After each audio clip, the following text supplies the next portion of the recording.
Good evening, friends. Welcome, members of INTAC. Welcome, friends of INTAC, to our program. We at INTAC Chennai chapter are delighted today to collaborate with Ashvitas, who are graciously hosting this event. Many of you who regularly attend our programs would be familiar with INTAC, but as my duty to those who are not familiar, I will introduce INTAC briefly. INTAC is an acronym for the Indian National Trust for Art and Cultural Heritage. INTAC was established in 1984, 40 years ago, as a not-for-profit organization with a mission to conserve heritage. This is based on the belief that living in harmony with heritage enhances quality of life. As stated in the Constitution of India, Article 51AF, it shall be the duty of every citizen of India to value and preserve the rich heritage of our composite culture. Our aim as volunteers is to preserve and conserve our unprotected heritage, inculcate a sense of pride in our heritage in the younger generation, bring heritage education to the forefront to ensure concern for heritage in future, care for our natural environment, our lakes, our forests, our water bodies, care for our built environment, our monuments and landmarks by initiating their conservation, keep alive our living heritage and support traditional communities, crafts and arts, including folk art. Over 200 chapters of INTAC nationwide work very hard just through the passion and strength of volunteers to take INTAC's vision forward.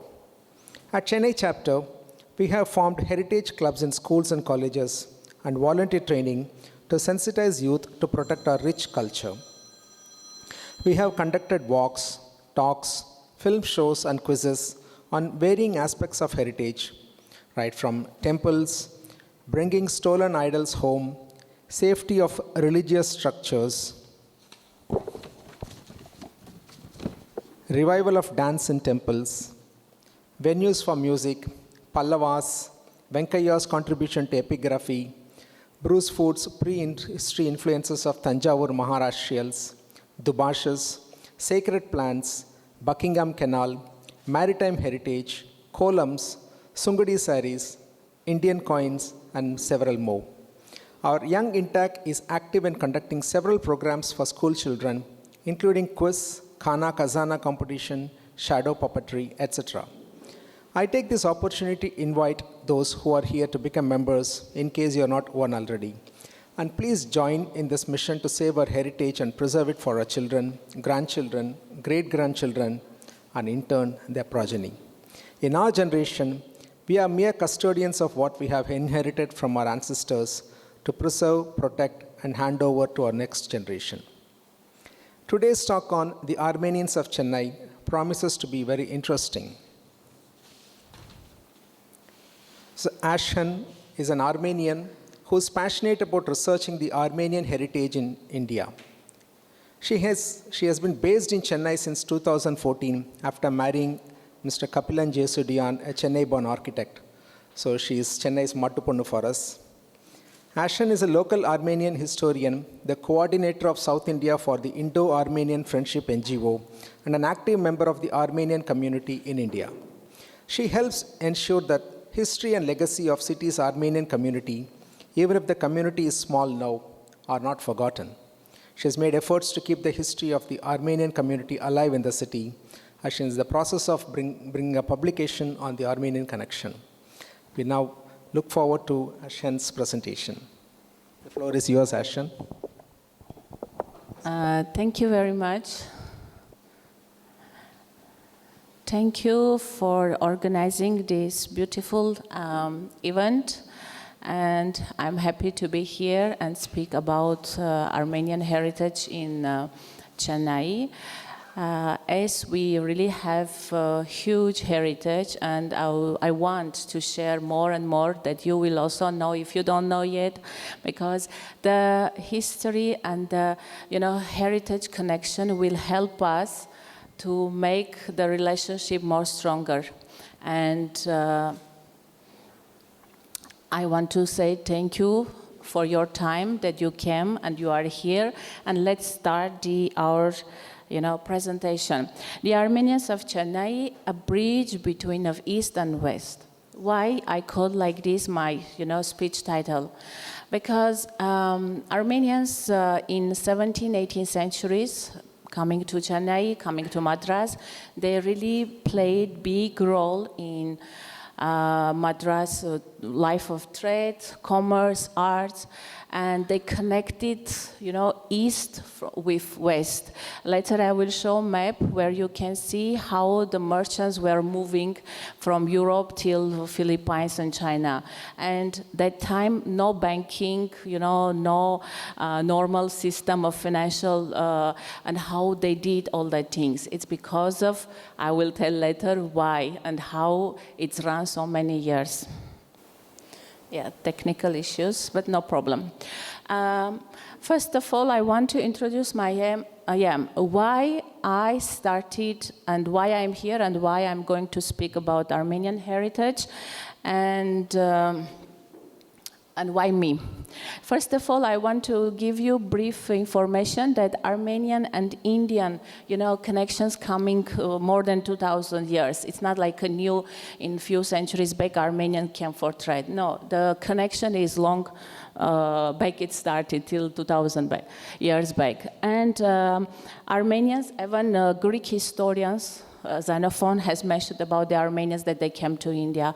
Armenians joined the Alexander Great when he, traveled to India. So that time Armenians also joined. And the first Armenian settlement in Madras dates 1663. But I am sure Armenians were here long time before then, 1663. 1663 is the tombstone that found in Madras, that is the oldest one, okay? But before it, for sure, Armenians were here. This is the reason that I am in Chennai. This is my family, my husband, son, and my parents-in-law. 10 years after my marriage, I moved to Chennai. New place, new culture, but I know that something I have here which will make me feel at home. And from the first day with my husband, we started to, search Armenian heritage here. And I know about the church because in our history books, we study about the church, we study about the first journal that published here and so on. But the more that we had so many, marks, like there are 10 churches in Chennai that have Armenian marks, or many other buildings that built by Armenians, I didn't know. And many other famous Armenians also. Because we studied about, Shami Shamirian, Harutsun Shmavonian, but others I didn't know. And during my research, I start to find out, and really every time I find new place, new point that, this mark is Armenian, I feel really happy, I feel proud, and I feel like I'm at home. And always I say that my Armenian church in Madras, it's my small Armenia in Madras. Whenever I feel I miss home, I go there, and that atmosphere, the energy, everywhere, your letters, you feel like you are at home. Generally, in Madras, I feel like I am at home. Thank you for it. Here we have the map of Republic of Armenia. I want to give you brief, information about the Armenia as a country. Where is it? Then slowly we will come how the merchants came and how generally came to India and how they came to Madras. And I will speak about the important marks in Madras. So in north we have a border with Georgia. In east we have border with Azerbaijan. South we have Iran, and west we have Turkey. This is the map before 2020, when the war started between Azerbaijan and Artsakh, and they occupied this part.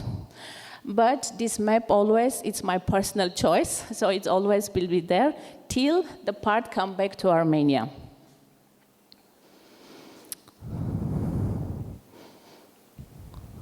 Okay, here is the flag of Armenia. I want that you will be familiar with the flag because whenever you see, it starts with red, blue, orange. Maybe I can manually change it. Okay, so this is the flag of Armenia. Then we have coat of arms of Armenia. I don't want to go about details. Okay, this is the national symbol of Armenia, Mount Ararat. From the Bible, if you have read, you will be familiar about the Noah arks, which stopped on the top of the mountain, and now this mountain is under the Turkey, but that part is Western Armenia when they occupied in 18th centuries. This is the alphabet of Armenia. It's from the same family group, Indo-Armenian languages group, but it's totally different branch, and the letters doesn't look similar or familiar like other languages. So, and the alphabet was created by Mesrop Mashtot in 405 AD, but it doesn't mean that before we didn't have alphabet. Only he corrected it and make a form and easy to use it. So it was in 405 AD. Khachkar, this is another important part that I want to speak. Khach means cross and kar means stone. Khachkars we use for tombstones, grave sites in cemeteries, and we use decorations for religious or cultural places, sites. For example, we have biggest Armenian diaspora all over the world. It's because of our sites history. Always Armenia was under, attack of the Turkey, Iran, Tatars, so Mongols, and during this time, always, what keep us safe, our religion. And that's why wherever and whenever Armenians go new place, what they do first, they build the church. Why? It's not like it's a religious place. It's a place where you can keep your identity. You can keep your language, you can keep your religion, you can keep your culture, where you can speak in Armenian. And if you travel in other countries where there is small, even 5 or 10 Armenian community, you will find some cultural center, or you will find some chapel, and there you will see khachkars. So, or monumental places, like in Europe, if you travel, many squares or streets. In streets, you will see these khachkars. This is for the memory of, for example, for Genocide Day, or for memory of the Armenians. So, and here also we have khachkars in some tombstones. You can see khachkars, mostly pastors buried in the Armenian churchyard.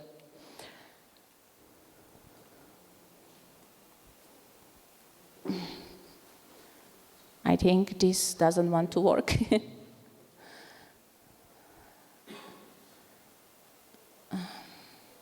Okay, Armenian Taras. Armenian Taras is Taras means dress, yes, national dress. You beautifully use your national dress till now. It's very pretty, and it's very nice that, thousands of years you are still keeping it and you are using the national dress. Unfortunately, in Armenia, we don't use nowadays for our daily life the taras. But now, modern and new generation, they started to use for wedding, like a wedding dress, and using the symbols. And this is the Armenian kingdom. And for each number is the location, each state. And the state was having their own style of the taras. So like Artsakh, Karabakh, this green one, 12, or the second one is Kilikia, third one is Sasun, and so on. So, and this and museums is visible, or the arts and crafts, they use all these symbols, but unfortunately we don't use. And here I did a nice photo shoot with my son in national dress. Okay, I want to speak about the Armenian traditional bread called lavash, which in 2014 UNESCO added in the list of like cultural heritage of the humanity for the Armenians. It's, you know, this size, 1 meter, very thin, very crispy, tasty, especially if it's fresh baked. We call tonir. You call in Hindi tandoori, huh? But our tonir is underground. So when they bake, you see the ladies, how they are baking. So they will open the door and keep on this, I don't know, it's like fabric and branches, something comfortable, I don't know how to say it. So they make at the door, the top of it, and they apply inside of the tonir. It's just quickly, will take like 2-3 minutes, and then you have to quickly take it, and like children, everyone will enjoy it with piece of cheese and greens, very tasty. I miss it a lot here. Armenians are the Christians since 301 AD. Armenia is the first country that adopted Christianity as an official religion. And since that, we are Christians. Before it, we were Zoroastrians, and we can see only nowadays, only one temple is still resisting in Armenia. Others, unfortunately, they demolished and built churches in place of it. This is the capital of Yerevan. The capital of Armenia is Yerevan. Few pictures just for your information, how it looks. Okay, history of museum. Mother Armenia, Yerevan Opera Theater, Ararat Brandy Company, which is famous, very famous. Here we have St. Grigor Lusavori's Church, which is the biggest church in Yerevan. It's built 25 years back, and we got married in this church. And Matenadaran. Matenadaran is a museum of ancient manuscripts. Here you can see not only Armenian manuscripts, you can see manuscripts from all over the world, in all the languages, and mostly the Armenians from diaspora, rich Armenians, they buy and they gift for the Matenadaran, for the collections. So here, that's why we have some Indian manuscripts also.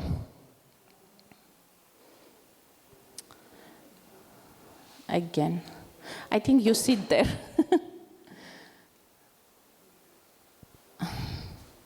Okay, here, Indian manuscripts. We have manuscripts in Malayalam, we have in Hindi, and as well in Tamil. And Tamil, how it's reached to Armenia? First of all, this manuscript reached to Italy. How the Armenian merchants that time when they were traveling to Europe in Italy, in Venice, we have Armenian college and we have Armenian church in San Lazzaro Island, on San Lazzaro Island, and then this merchant took the manuscript there. And one scholar from India who was doing research there, suddenly he found this manuscript and he started to read that, okay, this is Tamil. And then it's shown in the Matenadaran. Anytime when you visit to Armenia, visit the Matenadaran and ask for Tamil manuscripts to show you, because they often change the showrooms and the items, so you can ask specially to show you the Tamil manuscript.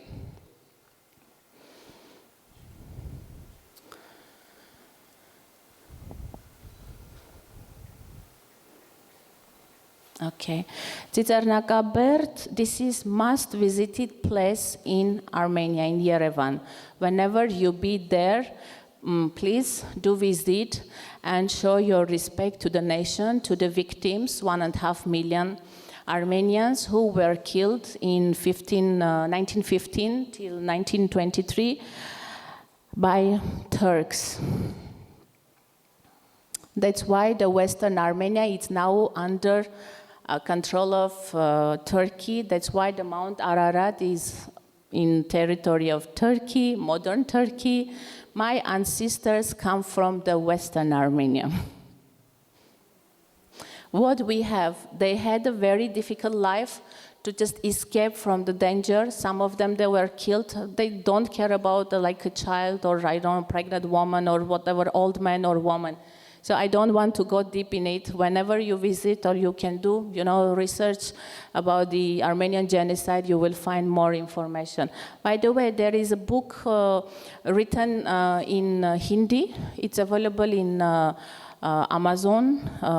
Armenian girl and Indian author from Delhi, they wrote the book.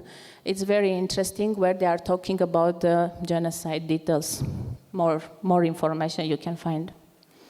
The book is in Hindi. Okay, so please you sit there.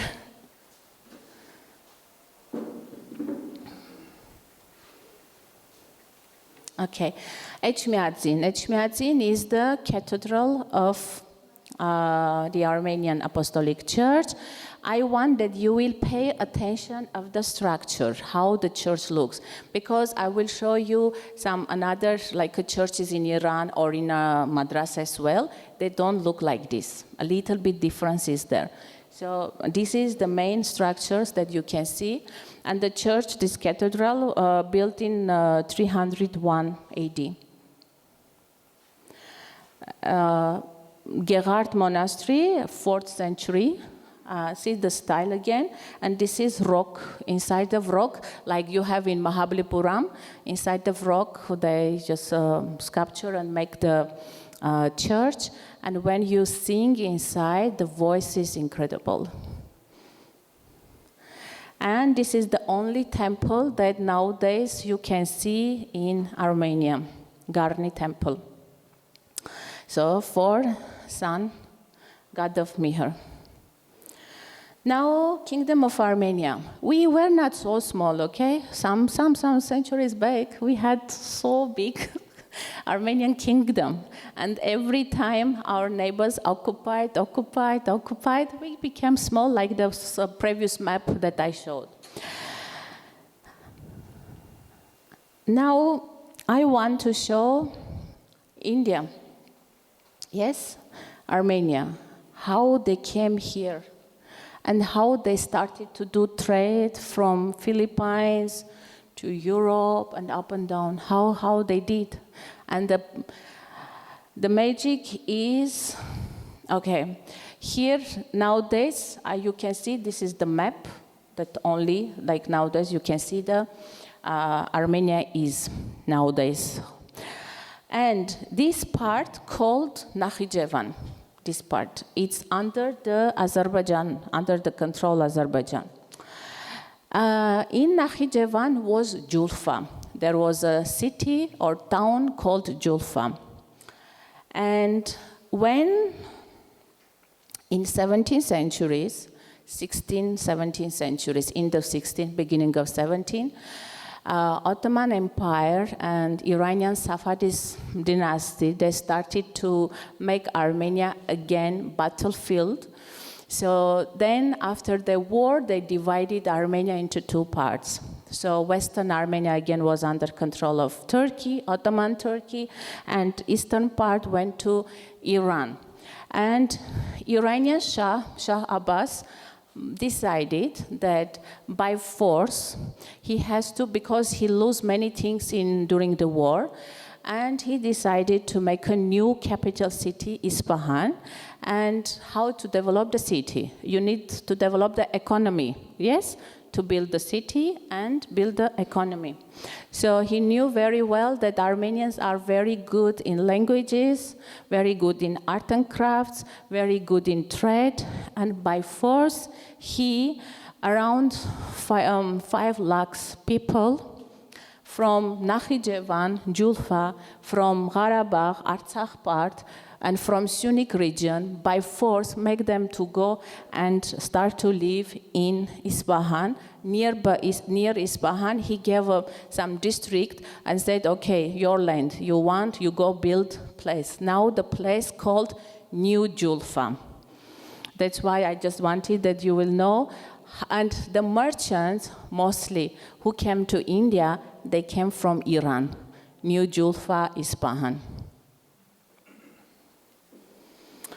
This is, I spoke about the historical part that's mentioning about the Armenian and Indian connections.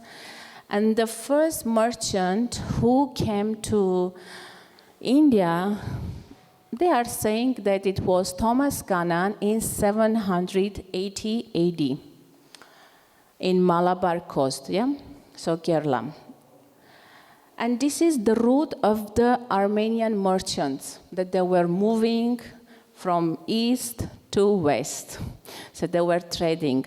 How they were trading without banking, without any financial, educational systems, how you can save your money. There we call in Armenian, Yekhpayra Grer. Yekhpayr means brother, Gir means letter. So they wrote, hello, sir.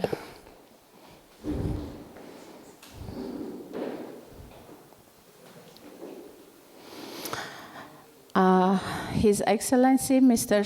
Shivkumareshwaran, the Honorary Consul of the Republic of Armenia in Chennai. So here you can see the roots and brotherhoods or brothers' letters to each other. In Armenian, we said Yekhpayra Grer. So it helped them, to do business. They were writing a letter for another brother that I'm sending a product. You give this person this much money. So they didn't carry with them that coins or just they with that paper. Okay, with the letter, they were helping each other, network, and they were trusting. If you are calling brothers, you never will cheat your brother. So they were writing letters that, okay, I'm sending this product, for example, Manila, and the Armenian merchants in Manila were giving money or just doing exchanging, buying the product and sending back. So with the Yekhpayra Grer, with the networking and with the trusting each other, they develop business. That's why Persian kings, Persian shahs also they know, and Mongols also they know very well that you can trust Armenians. And nowadays, our diaspora, as I mentioned, is the biggest, and how we do business with our network. How people find me in Armenia. Whenever Armenians from France, Germany, America, Australia, they travel to Chennai with business or for some conference or for just holidays, they found me. How they found me? Through Google, through Facebook, through LinkedIn, through different platforms, through network. If somebody already came, okay, we have Ashkhan there. If any help, you contact. And if they come, first time I meet them, it's like 100 years I know them. It's our Yekhpayra Grer, the brotherhood letters. Okay, so what I want to say, if you want to do business with Armenians, welcome. You can have a good brothers. Here,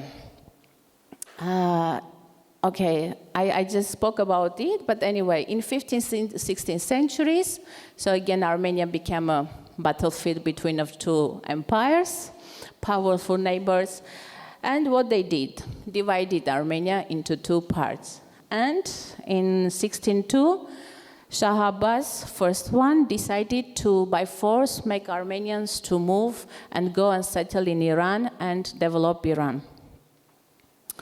What was interesting, he gave benefits for Armenians. He gave permission them to build a church. He gave permission them to keep their language, open schools. But clothing style was like Iranian style. Like a woman should cover her head, shouldn't go out, and cultural some things was there. But mostly they gave freedom. Unfortunately, after Shah Abbas, other Shahs weren't so, pleasant to the Armenians. And they started to increase taxing much, making them feel discomfort. And that's why some of them tried to find option, tried to find place where they can live in peace, where they can find a fortune, where they will not, because when you don't have a country behind of you, like you are a child without parents. So you don't know where to go, what to do, who will support you. And that's why they are like a free bird, were flying here and there, trying to find a place. And what is important, wherever they go, everyone's mind was thinking how I can be helpful for my nation, to bring back Armenia, to make Armenia independent, take out from this, under control of these other nations. And they built New Julfa next to the Isfahan. The Shah gave a district, and they make that town. What is interesting, not all of them quickly became successful, By force, most of them died on the way because weather changed. Iran was hot for us. We have nice, pleasant, climate in Armenia. We have 4 seasons, but in Iran, it was so hot or so, just dry, and most of them on the way died. They couldn't survive. And who survived, who already was rich, who had money, they started, slowly stand up, and again continue building guest houses or doing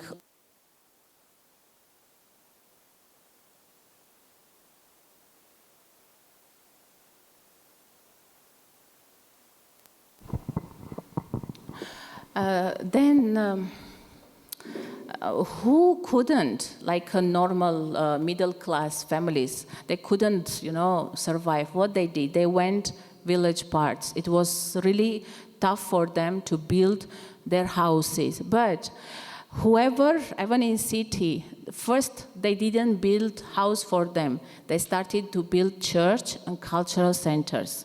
Why?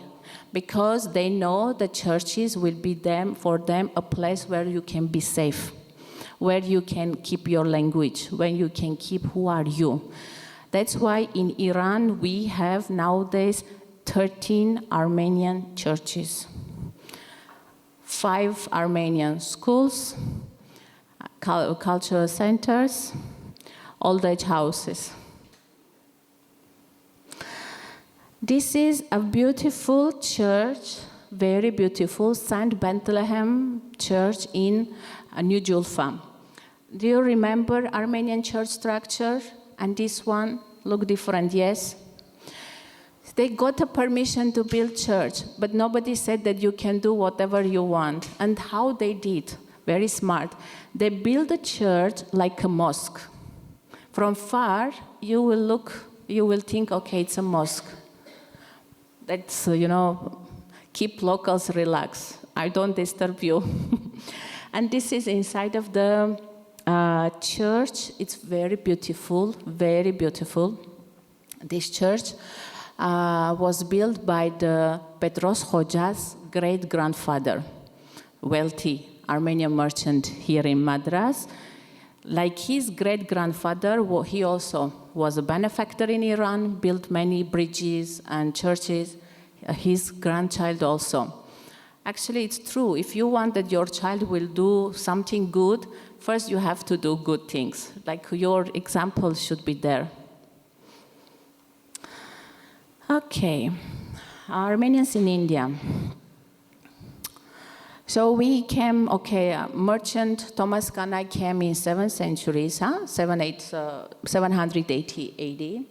But before it, for sure, Armenians came to India.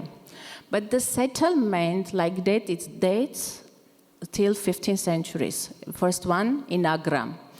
And Akbar also, whenever he saw that, Armenian merchants are coming to Agra and they are, good in languages, they know Farsi, they know other languages, and they are well networked, they have a good network, he invited them that, please come and settle here also, and I will give freedom.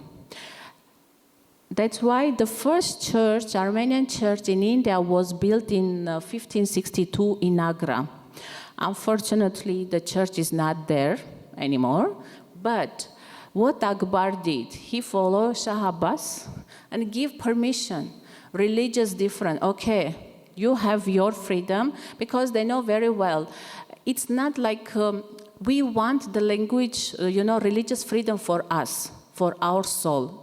It's not for others. That's why he knows very well that, I will give them permission. They will feel comfortable to stay here. And that's why he allowed to them to build a church in 1562. Then, from Agra, slowly they started, to go different cities and all coastal cities. If you look, you will find Armenian marks. Armenians are in Surat, in Hyderabad, in Mumbai, in Madras, in Calcutta, in Chinsuri, in Pondicherry. So even in small towns, coastal towns, you will find Armenian 1 or 2 tombstones in Dutch cemetery, or not Armenian, but you will find something Armenian. For sure, somebody was there. So they started to move all the coastal cities. And when in Madras, the number of the Armenians became 40. East India Company, decided that, you are already quite big community. You can have your plot, you can you build your own church, and you can, bring more and more Armenians. Because British knew very well that Armenians, again, they are good in languages because they know the Persian culture, how to do network, soft in nice way. They know Persian because that time some parts they were talking, Farsi. They know other languages. They are easy learning and they are well connected. So they will help us. If you go and do proper research of British East India Company, you will see that the Armenians played really big role in the company's life generally. They were like a base of the company. But as there wasn't country behind of the Armenians, they couldn't, just keep their fortunes, like how Portuguese did. Nowadays, everybody remember St. Tom Church, this church, that church. They did, or just the British came and did very well. But what Armenians did, they never took anything from India. They left for India because they feel this is my homeland now. I live here, I have to create. And Marty's Chapel is the oldest structure nowadays in Agra. Nowadays in Roman Catholic cemetery in Agra, you can see around 108 Armenian tombstones. And this Martyros Chapel is the oldest one nowadays. Martyros was a Hoja, merchant. And it's dated 1611. So, is it interesting? Yes? Any question till now?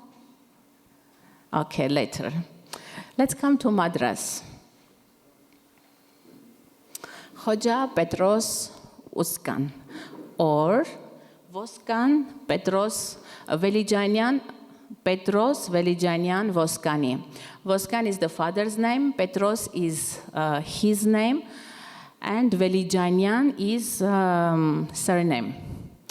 All the Armenian surnames end with IAN or YAN. So if you see anyone with surname ending Yan, it means it has Armenian, he or she has Armenian roots. Like that, people think about my husband. His surname ends, like his surname is Jesudian. They think he is an Armenian from India. Okay, so he was one of the wealthiest and famous merchant in Madras. When he came to Madras, he already was wealthy. As I mentioned, his great-grandfather built bridges and churches, the biggest church in New Julfa, very expensive, beautiful church. And he already was wealthy, and he was doing trade to, and he came to Madras from Manila. Already good money in his pocket. That's why he arrived Madras in 1723, and in 1726, he built the first bridge, brick bridge in Madras. This is the church that his great-grandfather built in New Julfa.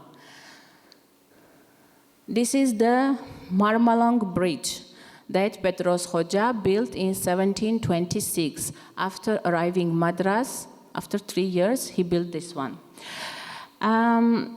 His heart, his nature, as a benefactor, he wanted to live for the nations, not only for the Armenians and for locals also, for Christians to cross the bridge and go to St. Thomas Mount Church. So see that arcs, yes? This is the Iranian culture, the Iranian style, the arcs. And this bridge, I think it had 9 arcs, a very beautiful bridge. I remember my father-in-law, who was chief architect in central government. He was telling that when he was studying in Anna University, was traveling, he always was passing through this bridge. And the bridge was still in 1960s. So more than 300 years, the bridge, helped the locals to use and enjoy it. And as we know, infrastructures are very important to develop the city, yes? And after building the bridge, Chennai's life, Madras' life changed. And it started to develop because after it, the British built the Mount Road. Okay, this connection is there, then another connection will come. So it was their wooden bridge. He built first brick bridge. But this is not the first bridge in Armenian bridge in Madras. We had a wooden bridge called Armenian Gate Bridge. It was close to the court because the community was there mostly. Only rich merchants were living inside of white town. So the bridge was a wooden structure, and once flooding happened as well, heavy rains in Chennai. We are also waiting for heavy rain, yes? So, and to wash the wooden bridge. And about the bridge, there is a plaque in 3 languages, multilingual plaque. Armenian is the low part, down, Latin, and Persian. In 3 languages is written who built the bridge and when. So 1726 by son of Voskan Petros Hoxha. When I came in 2014, I was feeling so sad to see how it looks and how people throw garbage and how they do. It was disturbing always me. And I contacted with our Honorary Consul, His Excellency. I was sharing that, we have issue in Chennai. Then there was a, metro work was going. And people, okay, after metro work, we'll do something. And what happened? Metro work is done. They washed everything, covered with cement. Till this part is Armenian. And this was underground here and covered with cement. We are lucky that they didn't put cement fully. They put sand and only thin, like a line was the cement. So, yeah, otherwise I was worrying how we will keep, because you have to, with brushes, start to clean it. Otherwise, it's not possible. And when I came to know about this, that they covered with cement, I really get upset.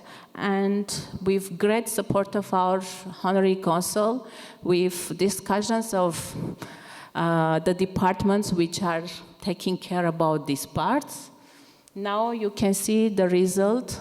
Thank you, sir, for your support. We saved the heritage, and we have where it must be. Actually, they wanted to move it to the museum. I told that I am not agree. And my son was that time 8 or 9 months old. I told with my child, I will come and sit there and will not allow the stone will be moved because the place of the plaque is there. Because if you do research or you read something, you will come at their bridge. Oh, okay, here was the old bridge. You will not go to the museum. And the museum, that effect is not the same. So that's why I'm happy, thank you, sir, that now we can see the beautiful plaque safe another maybe 100 years. But still work is not done. Okay, we have to do something that, because there is Armenian, Latin, and Persian. Locals don't understand. Not Armenian, not Latin, and Persian. So I think we have to do something. You are agree with me? Yes, that locals will understand why the plaque is there and what is it.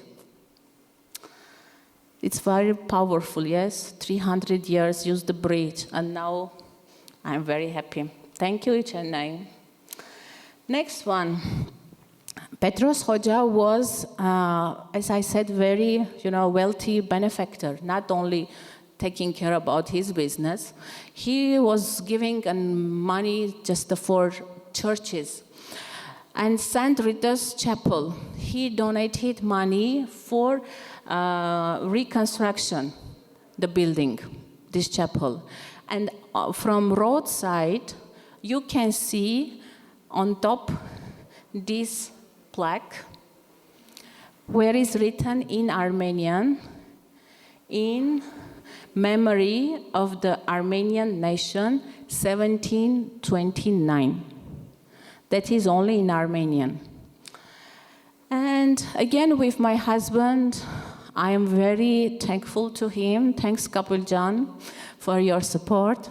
He always stands next to me and supports me and helps me. We go and do research from the side, and if something is there to take care, we go together. Without his help, so much information that I have, I couldn't. So thank you for your support. And once we went and saw that plaque is painted so much that it's not possible to read. And if I don't know what is written there, even in Armenian, I couldn't read. So we went Saint Tom Basilica. We talked with the pastor and with the brother of the St. Tom Higher Secondary School. With great collaboration, they were surprised that Armenian lives here and take care about the heritage. They told it's our duty, don't worry, we will clean it. You can come and see how it is. And now the second photo, you can see after cleaning it. We just advise them, please, when you paint the building, leave that part without painting. because we need to read what is there. It's the history, not only my history, it's your history also. Because if I know, you have to know who and why the building is there and what is that plaque. So now we can see another saved heritage in Madras. Okay, let's go St. Tom Church. St. Thomas Mount Church. Very beautiful, very old church. And this church has a lot of Armenian marks, a lot of. Sometimes I think this is also built by an Armenians. I have to do research about it, but because every corner you look inside of the church, it has Armenian marks. These are the Armenian letters in altar. In 1660s, the governor of Mylapore, or St. Tom, was an Armenian origin man. So Marcus Yerezad. How we know that he was an Armenian? Because when he sent a letter to Charles II King, the signature there was given in Armenian. So after it, we are knowing that, okay, Marcus, because it sounds like a Portuguese, it doesn't sound like Armenian name. So that's why after it, we know that, okay, he was an Armenian origin. Otherwise, you will not know how to write in Armenian. And on the wall from west side, yes, there is a plaque on top of the wall in St. Tom. So it's written in that this down part is Armenian here. So it's written memory for the memory of Zakhari, son of Mahdasi. So actually, all the tombstones and these plaques all are written in Western Armenian, which is we call Grabhar, which is Old Armenian. I speak Eastern Armenian, so a little bit difficult for me to read, but no problem. Only you have to know how to read. So this is a plaque is in memory of Sarkis, son of Mahdas Zakhari, 1707. What Sarkis did, Sarkis built this part. This beginning that when you are entering the church, the full he built till altar. So that's why on the wall he put in 1707, he put the plaque that's for his son's memory. There is also in English written in St. Tom Church, I think 2 weeks back or 1 week back, we went there. Renovation work is going there. And inside of the church, we have 3 Armenian tombstones. 2 are when you are entering, and this one, when from the side door is there, from side door when you enter, this tombstone is there. This is the tombstone of Sarkis, son of Zakhari. So it's written there in Armenian. Yeah, these are the 2 tombstones when you are entering the St. Thomas Mount Church. So you will see 2 ladies are buried there. These ladies, one was Anam Khatun. Anam Khatun was mother of Shahamir Shahamirian, wealthy Armenian merchant, and Perinaz was his sister. Armenians are Orthodox Christians, and what happened when British wanted to do pressure, they were making them that you have to become Catholic. When you become Catholic or follow our church, you can have a little bit more benefits. That's why some merchants or family members became Catholic. For example, the Shahamir Shahamirian's father till his last 10 minutes, he was Armenian Christian, not Catholic. But because by force, again, when there was a war between British and French, some merchants, one Armenian, one Jewish, and one Portuguese, were by force moved to Pondicherry to develop the business there. And this man, when he became old, and they didn't allow to come back to Madras, okay?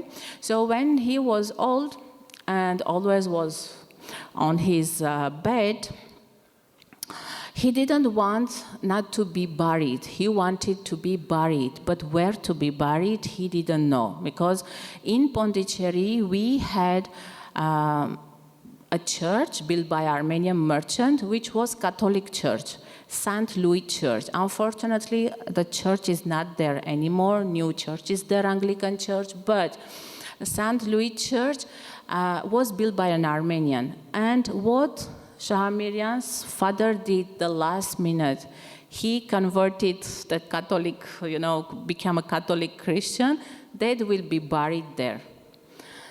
But his tombstone traveled till Manila. How? I will tell about it a little bit later. Okay, so that's why Shahamirian's family is buried in the Armenian churchyard. His mother and sister are buried in Santom. Why? Because they became Catholic. If you are Catholic Armenian, you can't be buried in Armenian Church, Apostolic Church. Okay, so here St. Thomas Mount Church. Here we have inside of church, when you enter, you will see pictures for both sides, okay? 14 pictures. For sure, they are copies. They are not originals. Originals were gifted by the merchant Petros Voskan to the church, and especially artist was invited from Armenia, from Yerevan.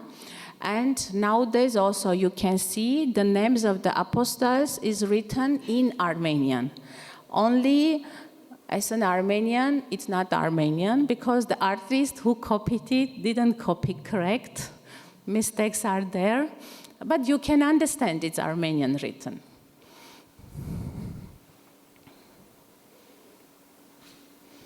Petros Hoxha built steps, 161 steps from below part of the St. Tom Church, St. Thomas Mount Church, for the Christians easily to go top the, mountain. So the mount, and it was in 1726. So 1726 he built the bridge. 1726 he built the steps. This man, rich man, had his own chapel, Our Lady of Miracles, in Vapori. Nowadays, the chapel is not there. There is St. Matthias Anglican Church. He built the chapel for the local Christians and for his own use. Actually, all the rich merchants in Madras, Armenian merchants, they had their own chapels. St. Matthias Anglican Church. Yeah, nowadays this church is there, but the whole land was Petros Hoxha's property. And here is Petros Hoxha's tombstone in Armenian and in Latin. Written that he died in 1751 and he is buried here. His will is the, I think, longest English will written in India, as I remember. And he every day was changing his will, and every day was adding, actually, not changing. And in his will is written that my body belongs to Madras, my heart belongs to Julfa, New Julfa. So after my death, take my heart and bury in New Julfa. And I think people did like that. In Golden Cage, they took The box, so they took his heart to New Julfa, and it's buried in the churchyard, which was built by his great-grandfather. I showed already the beautiful, this Saint Bethlehem Church. So he is buried, his heart is buried there. And this is the tombstone there.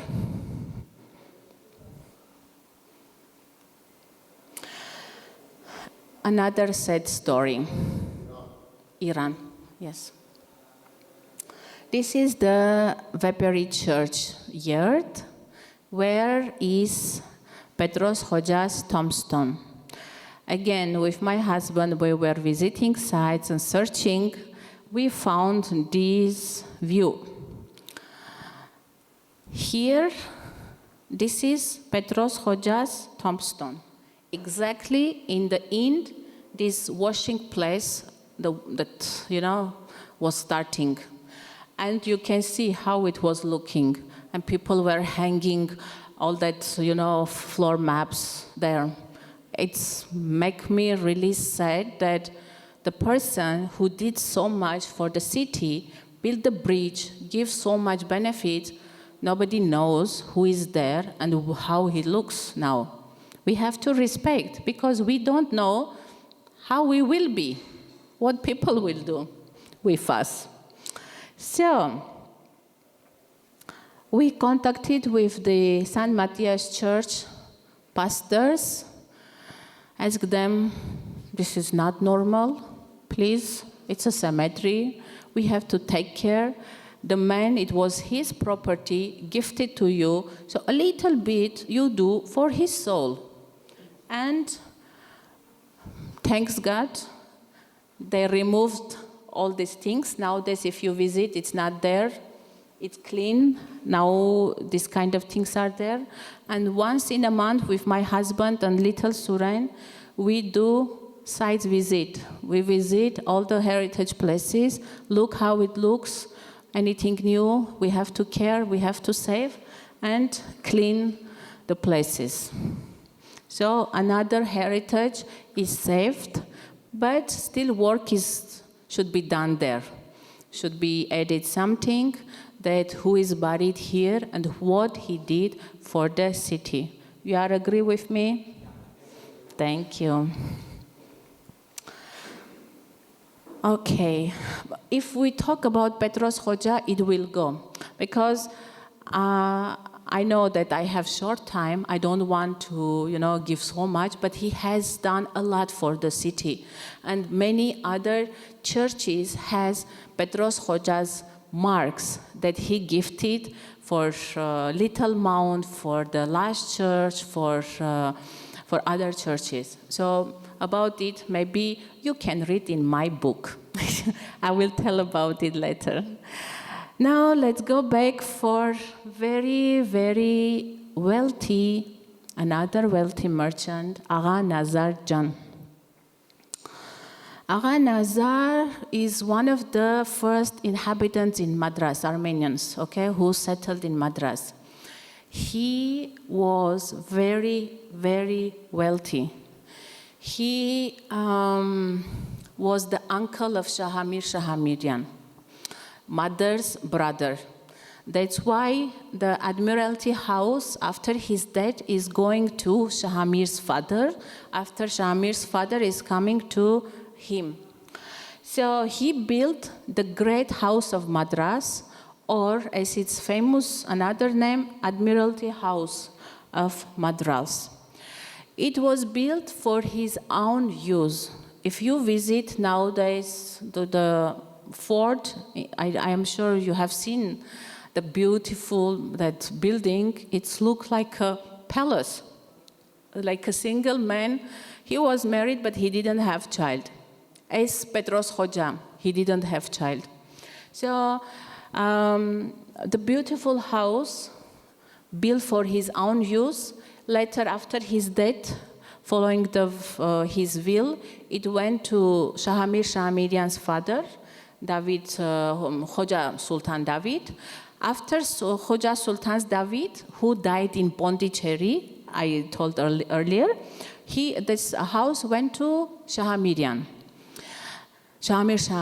And Shahamirian gave it for rent to live there, Robert Clive. Unfortunately, Robert Clive didn't pay his rent. And there is a case in court about it, that Shahamirian put a case that he is not paying, the rent. And he already was tired of it. When the Clives went back to England, that time Shahamirian sold the property to Portuguese. After the Portuguese, British became angry that, other white people are buying much land inside the fort than we. They put a law that only British can have a property inside the fort. And they took the house from Portuguese. This is inside a few structures you can see. Now it's Archaeological Survey of India is there inside of this building. Very beautiful. If you go, beautiful hall is there, dance hall. You can feel that 17th century's smell. And how strong they built that till now the building is there, and how beautiful is it. Again, I think you will agree with me. When I visited some 7 years back there, in the corner, there is a small room they opened and showing proudly Clive's stuffs are there. This is Clive's corner. Here you can read who lived here. And written only, merchants lived here. Excuse me, they didn't live, they built it. And just like that, you took it.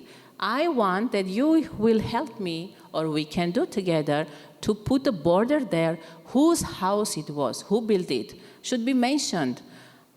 Nazar Hakobjan. No, Hakobian was his surname. So Nazar was his name. And Jan, we have Jan. I think you also use Jan, but in sweet way, I will call my son Surenjan. Same, we were calling each other so in soft way, friends, name and Jan. Nazar Hakobjan.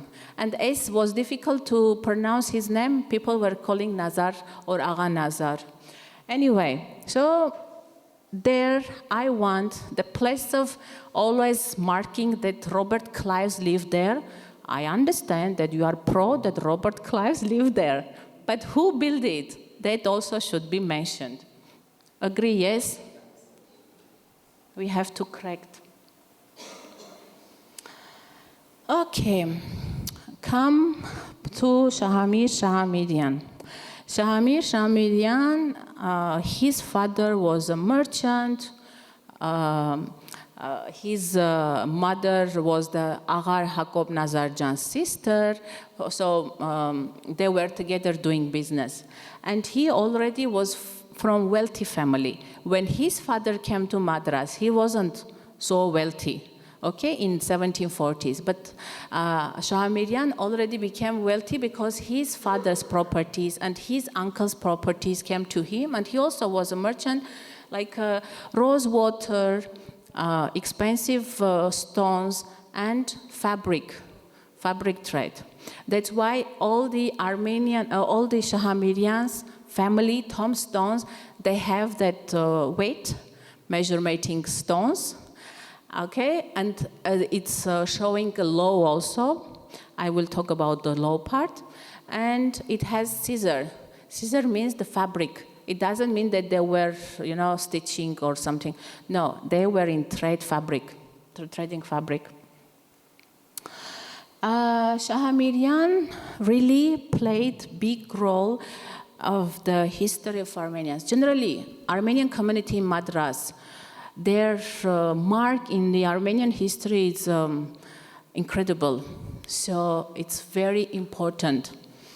And Shahamirian, as I said earlier, every Armenian just traveling any other places, their mind is busy, how I can be helpful for my nation, how I can help Armenia to come out from that sad, bad situation that was under control of Persia and Turkey.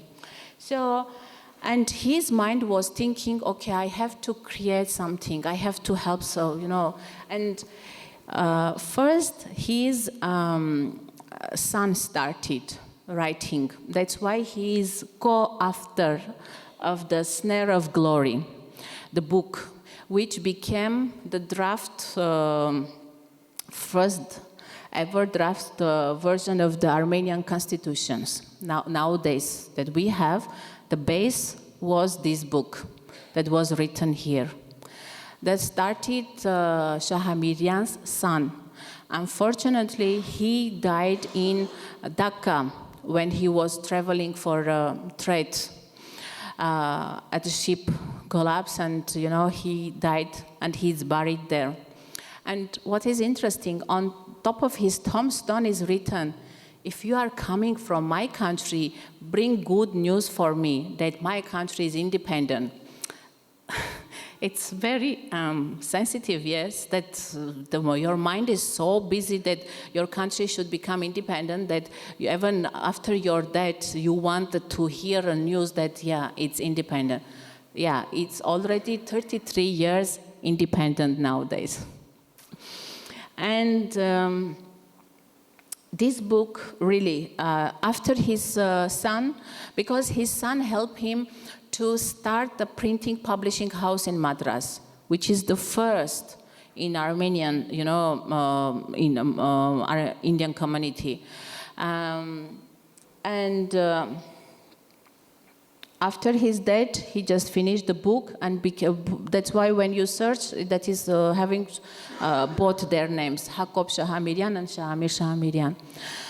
Shahamir's room, this is the plaque that we can see in the Armenian Church. When you enter the church, the right side, you can see small room.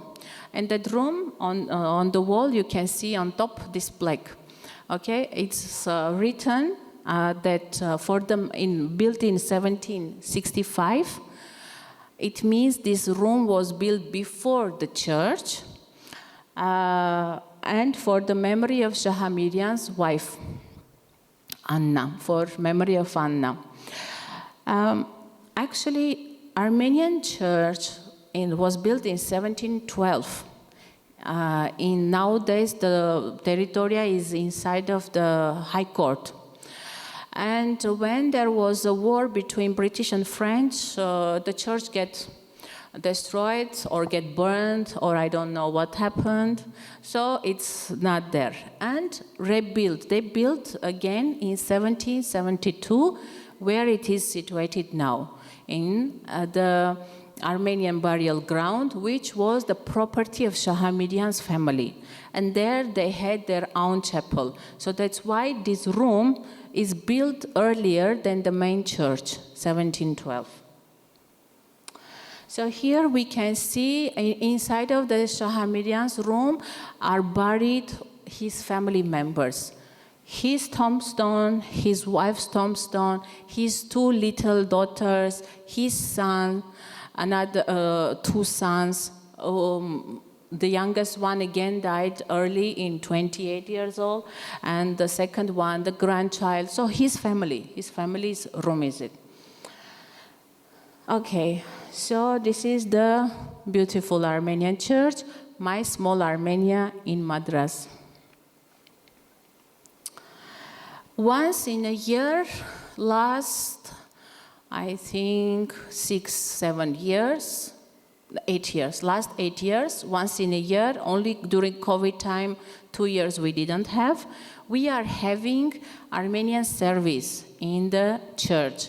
Mostly it's happening in February for the remembering the date of anniversary of Reverend Harutyun Shmavonian, who was the founder and publisher of the first Armenian journal.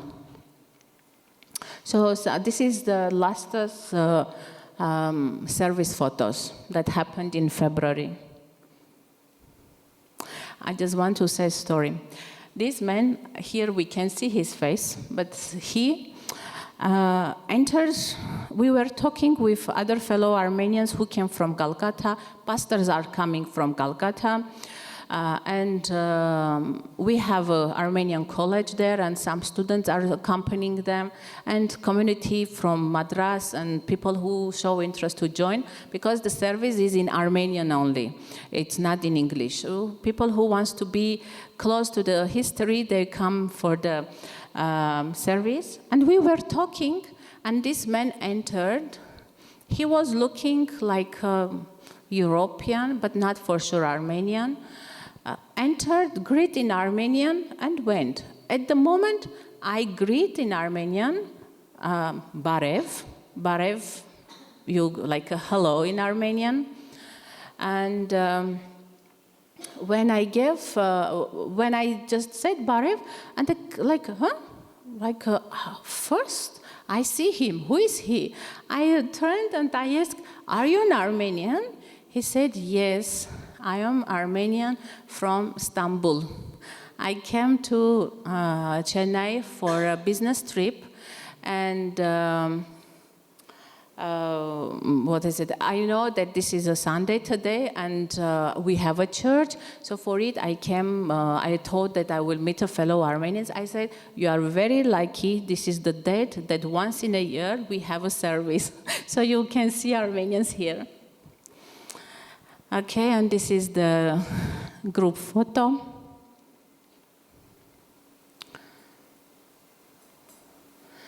Belfry. The belfry of the Armenian Church is very, unique, very interesting, and the sounds of the bells are very unique as well, because even in India or in Armenia also, if you go, the bells don't sound like how it sounds here.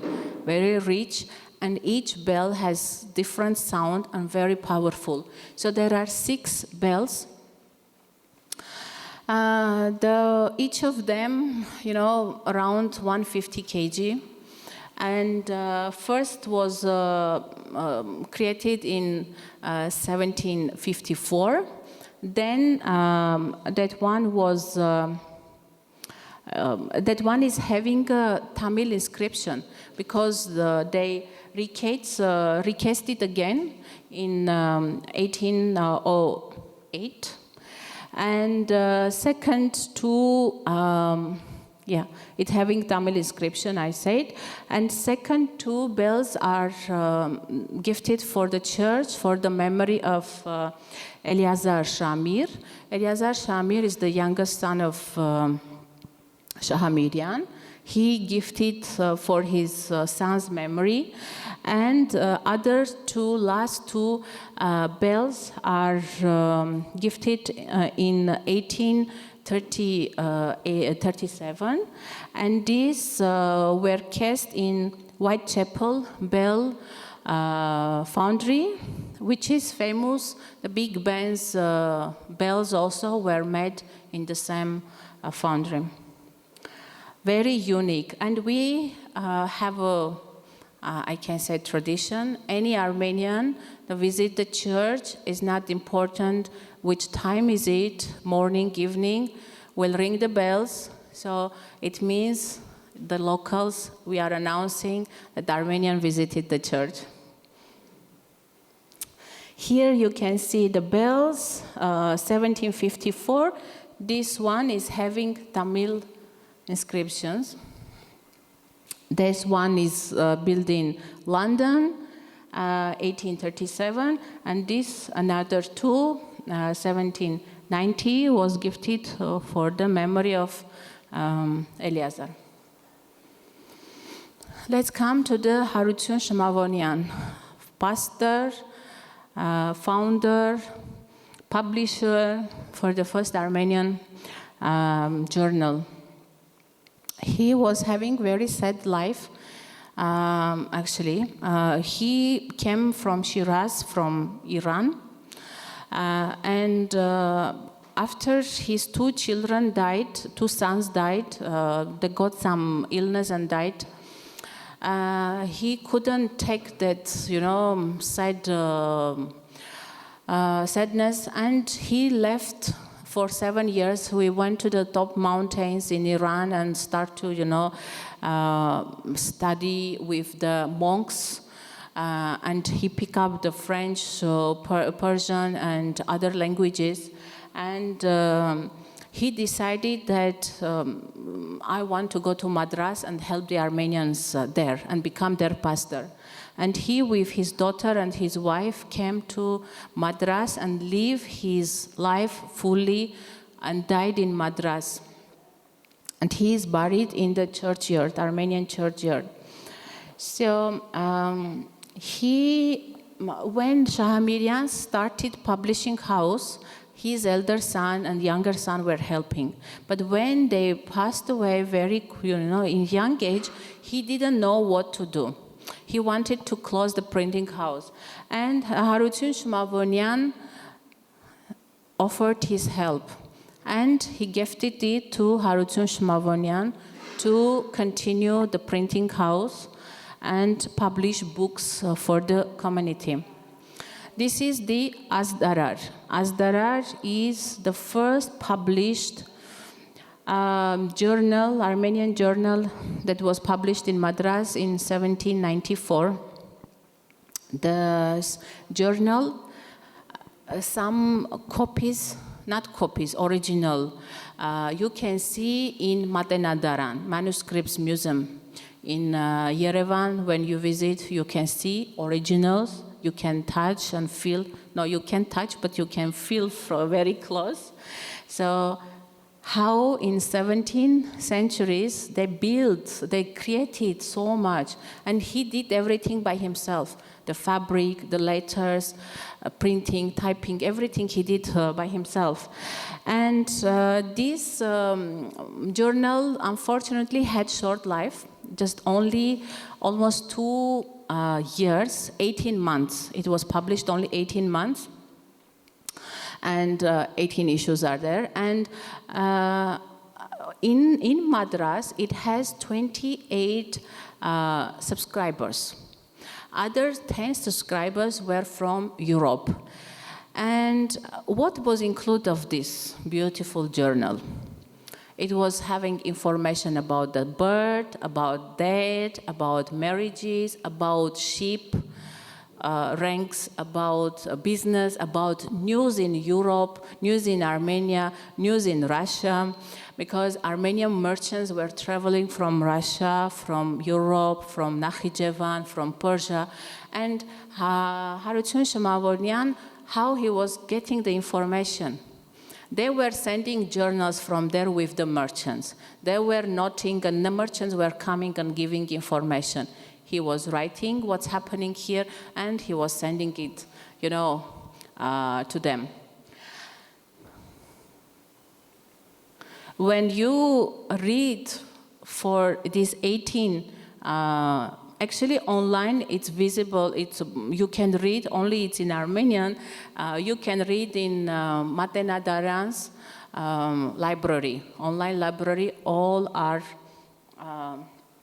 You can find there. And when you read all this, you will see how beautiful they were living here. Even in that, some books were having information about the locals' lifestyle, how locals live here, and how beautiful is the nature here, how people are nice and kind here. So all that information they wrote there. This is the permission, Sanad Parvana, it's called like that, Ali Khan Walaja's permission to publish books in Arabic and Persian languages that he wrote for Harutun Shmavonian. As he was well in 2 languages, he could publish books. Ali Khan Walaja wanted, to have books, but unfortunately, both of them died in the same year, and we don't have published books in Arabic or Persian languages. But this is the permission that he gave Harutun Shmavonian, which you can read in 9 months edition, 1795, page 253. So if you want, later I can share the link so you can see originally that full page of Azdarar, and it's there. This is my article about Harutun Shmavonian that was published, I think, last year in Times of India. Very interesting and rich article about Reverend Harutun Shmavonian, because information about him was quite less in Armenian or in English. I just did, collection from both sides. Whatever was there, I studied, and I did this beautiful article. Actually, this is not original his picture. There is no his picture. This is illustration. That statue also, when I showed before, that is illustration. It's not his original face. And stone, he's buried there in the churchyard. When you visit the church, the belfry is there, left side, the garden. When you go, you will see the tombstone. And every year in February, the pastors come from Calcutta and have a service for remembering his, that anniversary, and for his soul and other dead people's souls. So that he does service here. Another merchant, Edward Raphael. Famous merchants, rich merchants are many, but I want to speak another two, and I will complete my talk. Edward Raphael, very wealthy, famous merchant. He was one of the founders of India's first joint stock bank, which is Carnatic Bank, and became the State Bank of India. He, another two brothers, Armenian brothers, Sam and John, and British, together created that financial system. His son-in-law was Samuel Murad, another wealthy merchant. And with Samuel Murad, they created Murad Raphaelian College in this is in Venice, and this college was run till 1997. Now the college is in Paris. And why they started this college? For the Armenians living in Europe, or for to study, for the youth in Europe to enjoy the finest education. Because Samuel Murad, he wasn't rich. He himself studied in Mkhitaryan's San Lazaro monastery, and he know how to value the education, and he know that if you have money, you have to help others to be educated, because education is very valuable, thing that you can have in your life. And he was very big benefactor compared to his father-in-law. So after his father, he married with his daughter, Anna Raphael. And after marriage, he was working for Edward Raphael. And but till when he died, his wealth was more than his father-in-law. He was having many properties in Madras, many. And Armenian Church is there. A little bit you walk up, there is St. Mary's Catholic Church. There you will see a room where is Samuel Murad's family's room. So this is Samuel Murad's tombstone. He is buried there, his wife and his son.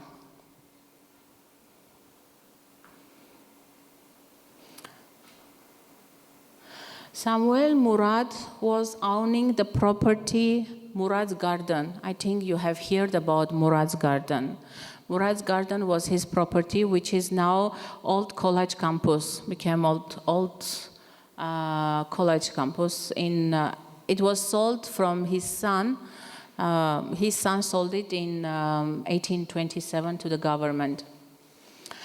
Then he bought the Pantheon, the buildings, 22 acres, which is now the museum is there, yes? The museum and the gallery, all the complex in Egmore, I'm saying correct, Kapil? Egmore, it was his property. Then Umdabach, which again was his property.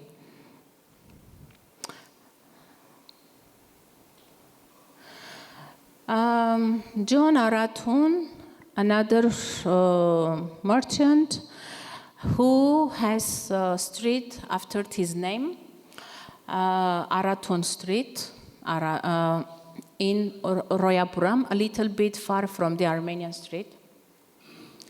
This is the Armenian Street. We have another 4 streets named after Armenians in Madras. Chemir Street. Some historians say it's a British name. No, it's not British name. It's named after the Shahamirians because his grandchild was having a property close to the boat club. So that's why the road is called Shamir Street. And the British men didn't do anything for the city. It's naturally coming that the street, because the pronunciation, Shamir became Chemir. So, Chemir Street. And no, it's not my fairy tale. About is written Saint Jacob's book, the historian and researcher of the Armenian heritage in India. He has written and mentioned that there is a road after Shahamir's in Madras. So where is that road? It's Chemir's road. Because exactly behind was his property. Then how it's possible somebody British will have it? Armenian Street. We have Armenian Street in Madras, where is situated Armenian Church. We have Armenian Street in Calcutta, where is situated Armenian Church, Saint Nazareth. We have Armenia Street in New Delhi, where is situated our embassy.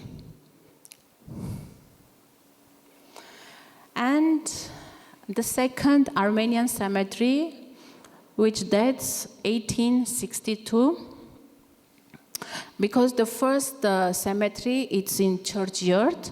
There are buried around, the tombstones are around 350. And here are around 100. So this is the second cemetery. That's 1862. And again, last caretaker Armenian who was here, he's again buried there. He died in 2002 or 2004, I don't remember. After independence of India, many Armenians left India, and they, left their, houses and everything for the churches. And here, when you go and see, each tombstone is having a story of the person, like from where he came, whose daughter or son is, what business was doing. So all the details you will find if you read the tombstones. And this will not be, this is not all what we have in Madras as an Armenian heritage. There are a lot of things that I would like to share with you, but I'm keeping it for next time.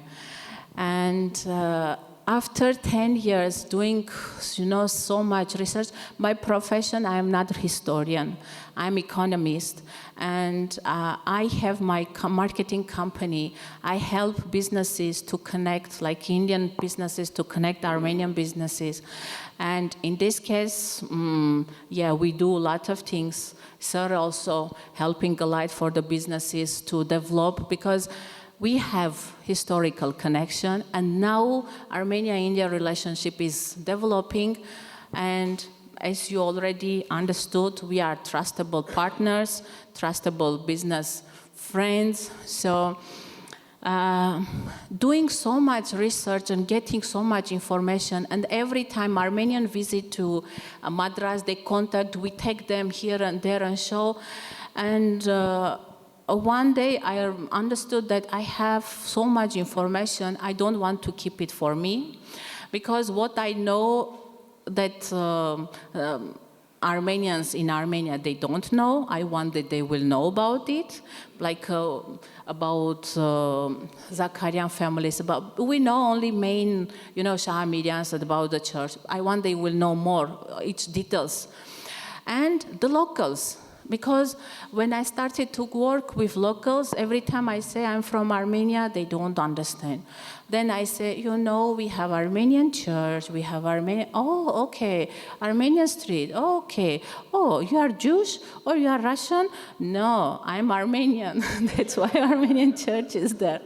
So, and that historical part, okay, the bridge, the plaque, the great house, so many things are there. The Sun Dome, Little Mount. Why you don't know? Why the new generation don't know? I don't want to keep only for me. So that's why, with, again, support of my husband, we decided to impact it in beautiful book, which will be released in January. And I'm still working on it, because every time when I'm thinking is the finalized, okay, it will go publishing, something is coming out. And I want, okay, let this information also be there. He is telling, you publish, then you can do second edition, third edition, you finish it. No, I want to collect properly, and I want that information will be, it's like, a roadmap for everyone who wants to visit Chennai's Armenian heritage sites. So it will be easy, you take it, not like me that will take 10 years to research, because some churches are there that many times we went, I couldn't see that mark that is Armenian. And suddenly in some article or some researcher's notes, I will read and, oh my God, let's go there. Then with my husband, we'll drop Suren to school and go to that place and search. Still, I'm searching something that built Aghaveli, Sarkis Aghaveli. Kapil, can you help me? No, it's he built some Karvansara. There is some chatram which was built by Armenian merchants. Yeah, Sarkis Aghaveli. Anybody has information? Still, we are searching few times. We went that narrow parts and searching, but couldn't find. So again, I'm saying, yes, something is coming out. I want to find out and complete the book. That's why I want to suggest you that you will follow me on Instagram to be in touch when the book comes out, published. You can also be part of it, take it, and we first traveled through the Armenian heritage site in Madras. Thank you.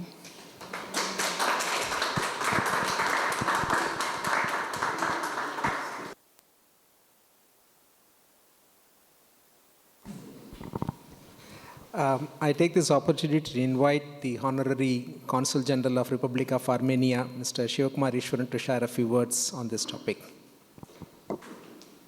Thank you, Divakar. Thank you, Ashken, for inviting me.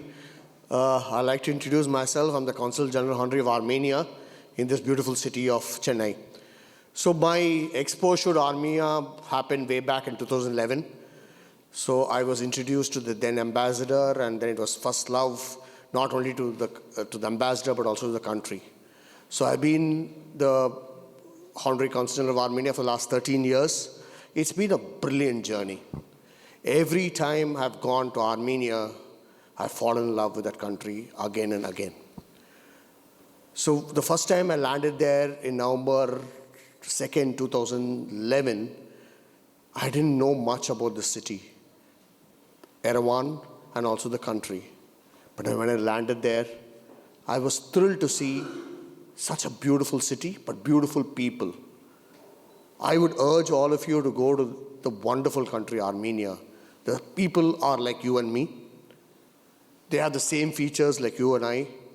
They have family values like us.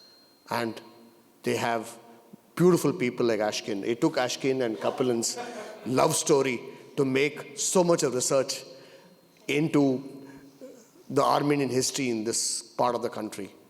So when I took over, it was Ashkin who was always there. Kapilan, another great friend of mine, was always there.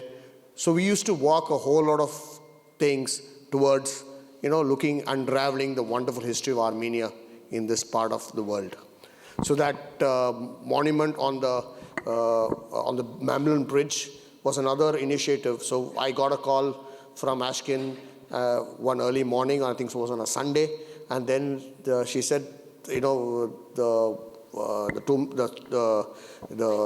thing was in shambles. So we had to work it with the government. You know how it takes to work with the government. We did. So it was nice. So we were able to restore that part of the monument. So for those who would like to visit Armenia, we have the consulate in Kielpok. So do visit us. It's a brilliant country, not only to visit as with family, for business. It's a great place to be. So education. So as we talk, we have over 2,000 odd Indians studying in Armenia in medicine, engineering, agriculture, etc., etc. So it's a beautiful place, and it has a whole lot of ethos which you would love. What she has missed is also the High Court of Madras. Actually, if you go into the archives there, Armenians, what I would like to tell you was, British came to India, the Dutch came to India, French came to India. The whole purpose was to come and rule us. And that was the basic purpose. But Armenians came to India, they came only for trade. They didn't come to do anything which was cohesive or to create bad or ill will with the community. They only came for trade. And they did brilliant trade. They not only did trade, but also gave back. The example was Kojas Petrozuskan, who is a brilliant man. Those days, he built the Mamlon Bridge at a cost of 1 lakh. 1 lakh is few millions today. And not only he built it, but also he looked at the maintenance of the bridge for many, many years. So that's what Armenians were to the city. So as she said, every bit of the city has a whole lot of Armenian heritage. I think we need people like her to unravel it for us. And thank you, Divakar, for giving us the opportunity, to give her perspective and her story. Thank you. God bless Jai Hind.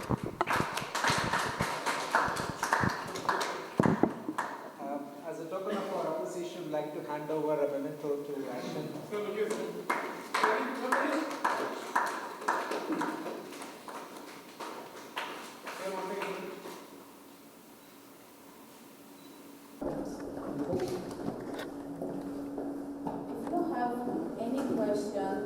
I can answer your question another 5 or 10 minutes. Excuse me.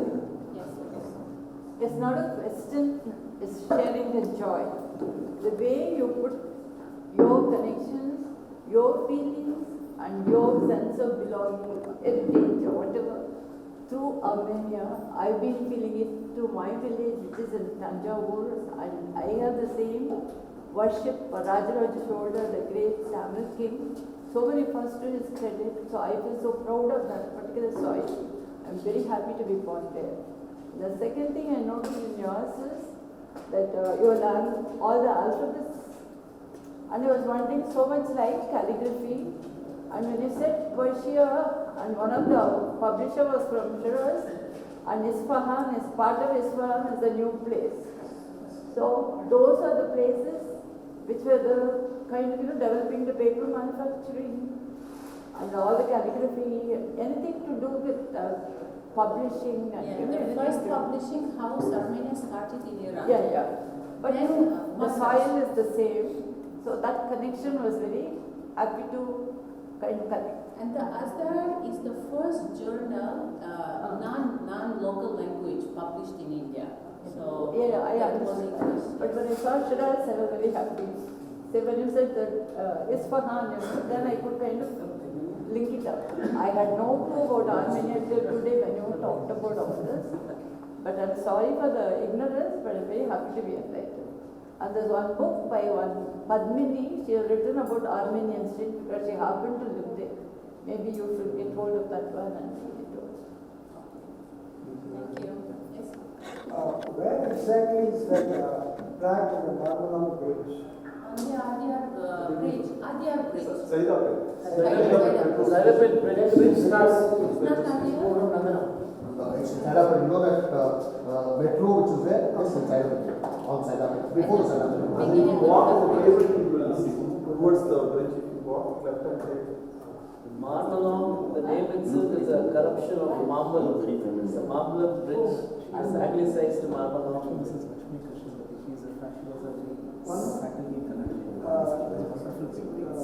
Armenians in Madras, the first slide that showed picture of a merchant. That was a very good picture. What is the source or how did you get that picture? First, Armenians. Armenians in You Madras. mean Petros Kojas? I don't remember the name. The first picture was a very good. Petros Kojas is in Google. Yes, Google is available. Yeah, thank you for your lecture. So I'm South Korean, but I got doctorated in art history, and now I'm just studying about the religion, art. So now I'm searching, last year also I did what you say, the Armenian Church in Georgetown and so on.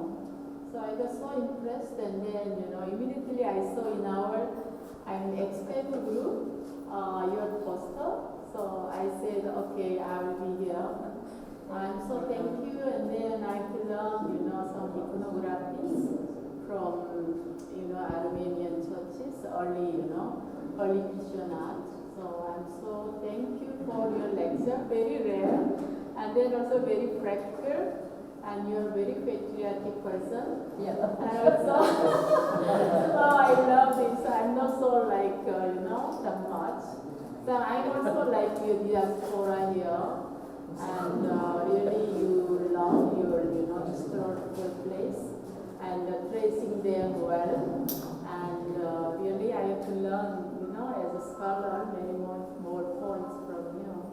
And really great to meet you. Thank you. Yeah, thank you. Thank you for coming. Yes. For your feedback. It's very important.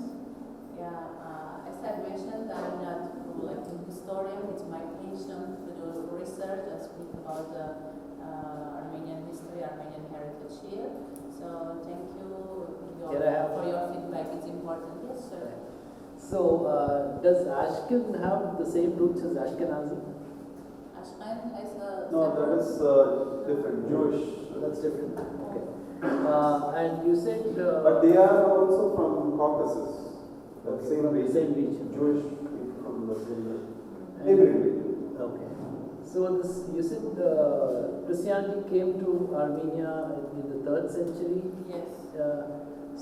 And probably think it's the earliest nation. It's the first Christian country. Oh, it is? Okay. So what led to that? I mean, was there some event that led to such?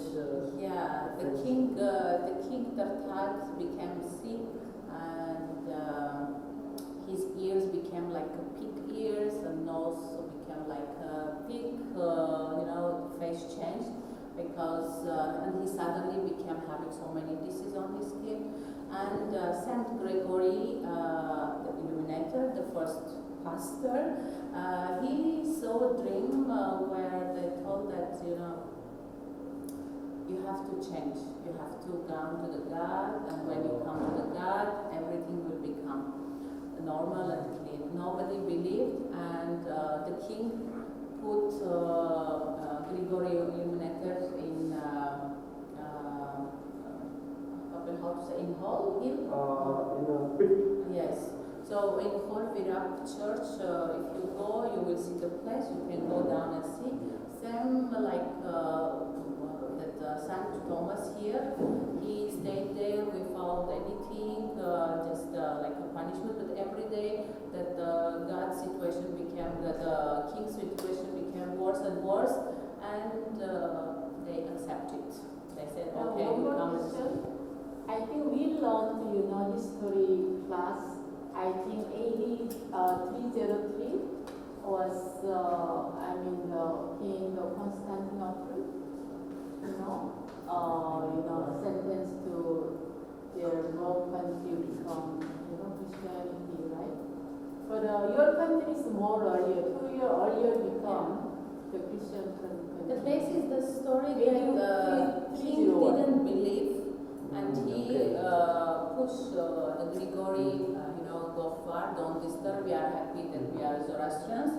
And when he became sick personally, he started to, find a ways how to come out from the disease. And he said that I can help you because God can help you. And you have to, come and you change. And everything happened like that. And started to, by force, make people to become Christian. And is there any literature connections to Madras? Is there any Armenian literature? You haven't touched upon the Armenian literature. You mean books, Armenian books that refer to Madras, stories, novels. Do you have? Exactly about the Madras.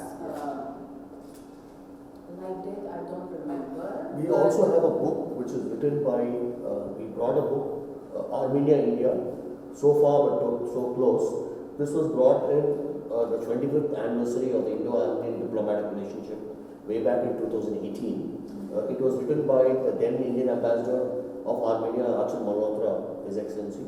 So the Armenian embassy and the Armenian consulate in Chennai, we did it jointly. So you could look at it in Amazon. Armenia, India, so far but still so close. That's in Amazon, you can look at it, and that's a wonderful book. Great, I'll check it out. Thank you. Fascinating. And it's heartbreaking, actually. I'm lucky that for your city you came to know, and it's heartbreaking. Sorry, I have to interrupt, but we are overshooting our time, so let me propose a vote of thanks formally. So, on behalf of the Intact Chennai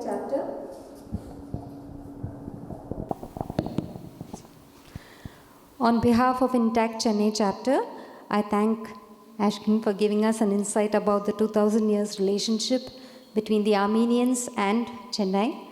I appreciate your passion and your determination to preserve the symbols that are still the evidences of the contributions done by the early Armenian settlers.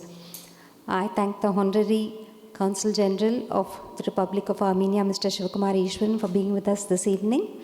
Thank you, Ashvita, for giving us this beautiful space as usual and supporting Intact in all our endeavors. Thank you, friends, for being with us this evening. Good night.